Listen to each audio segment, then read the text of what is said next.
حمدو ثنا ہو تیری کون مکان۔ السلام علیکم ورحمۃ اللہ وبرکاتہ۔ حمد و ثنا ہے اس پاک پروردگار کے لیے جس کے قبضہ قدرت میں ہماری اور آپ سب کی جان ہے۔ دوستو، رمضان المبارک کا مہینہ آنے کو ہے۔ اب مشکل سے 1 یا 2 روز بچ گئے ہیں، رمضان المبارک کے اندر ہم لوگ داخل ہو جائیں گے اور رمضان المبارک کا متبرک مہینہ ہم لوگ کے اوپر سایہ فگن ہو جائے گا۔ تو آج ہم بات کرتے ہیں کہ رمضان المبارک میں اللہ تبارک و تعالیٰ نے روزہ میں کھانے پینے کے علاوہ خواہشات نفس سے بچنے کا بھی حکم عطا فرمایا ہے۔ مسلمانوں کو یعنی روزے داروں کو یہ حکم دیا گیا ہے، چاہے مرد ہو یا خواتین ہو، کہ کھانے پینے سے بچنے کے ساتھ ساتھ اپنے خواہشات نفس کی بھی حفاظت کریں، یعنی اپنی شہوت کی بھی تکمیل نہ کریں۔ حضرت ابو ہریرہ رضی اللہ تعالیٰ عنہ کی ایک حدیث ہے، اس حدیث میں بیان کیا گیا ہے کہ ایک صحابی اللہ کے رسول صلی اللہ علیہ وسلم کے پاس تشریف لاتے ہیں اور عرض کرتے ہیں کہ یا رسول اللہ صلی اللہ علیہ وسلم، میں تو ہلاک ہو گیا، برباد ہو گیا، مجھ سے بڑا گناہ ہو گیا۔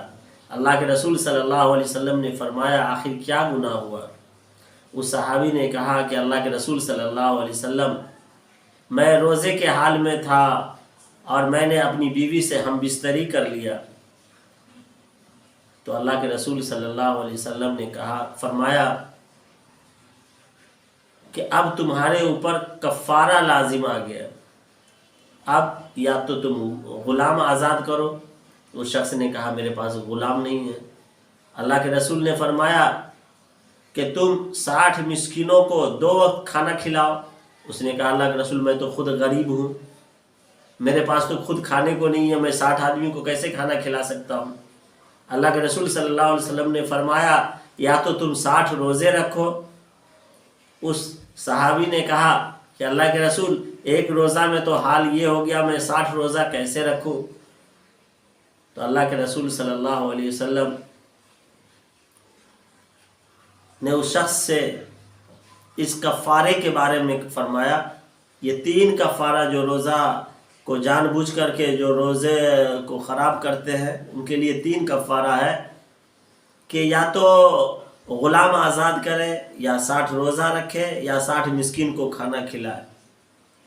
جب اس صحابی نے تینوں چیزوں سے انکار کر دیا، کچھ ہی دیر میں ایک کھجور کا تشت آیا، ایک تشت تھا جس میں کھجور بھرا ہوا تھا، اللہ کے رسول صلی اللہ علیہ وسلم کے پاس پیش کیا گیا۔ اللہ کے رسول صلی اللہ علیہ وسلم نے کہا جاؤ اس کو تم تقسیم کر دو لوگوں میں، غریبوں میں۔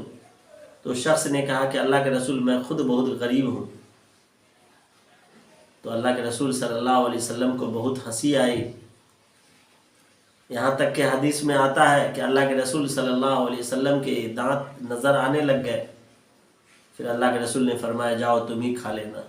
پھر اس کے بعد سورہ بقرہ کی آیت نمبر 187 نازل ہوئی، جس میں جو ہے امت محمدیہ کو یہ اجازت دی گئی کہ رمضان المبارک کے مہینے میں افطار کے بعد سے لے کر سحر کے پہلے تک اپنی بیوی کے ساتھ ہم بستری یعنی جماع انسان کر سکتا ہے۔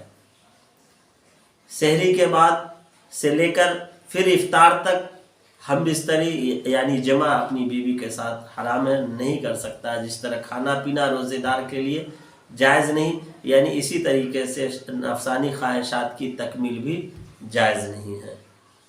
تو اس سے ایک مسئلہ سمجھ میں آیا کہ روزے دار کے لیے روزہ کی حالت میں اگر دن میں انسان اپنی بیوی سے ہم بستری یعنی جمع کرتا ہے تو یہ گناہ کبیرہ ہے، اور اگر جان بوجھ کر کے روزے کے حال میں کر لیتا ہے تو اس کو قضا بھی کرنا پڑے گا اور کفارہ بھی ادا کرنا پڑے گا، یعنی 60 روزہ رکھے یا 60 مسکین کو کھانا کھلائے یا ایک غلام آزاد کرے، لیکن مغرب کے بعد سے لے کر سحر تک روزے دار کے لیے اس کی بیوی حلال ہے، اپنی بیوی کے ساتھ ہم بستری کر سکتا ہے۔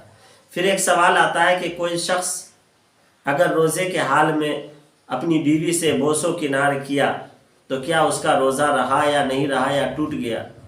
تو اس کے بارے میں مسئلہ یہ ہے کہ کوئی شخص اپنی بیوی کے ساتھ روزے کے حال میں بوس و کنار کیا اور اگر اس کا انزال یعنی احتلام نہیں ہوا تو اس طرح کر سکتا ہے، اپنی بیوی کے ساتھ جائز ہے، لیکن اگر احتلام ہو گیا تو یہ وہ شخص گناہ گار ہے، روزہ بھی اس کا ٹوٹ جائے گا۔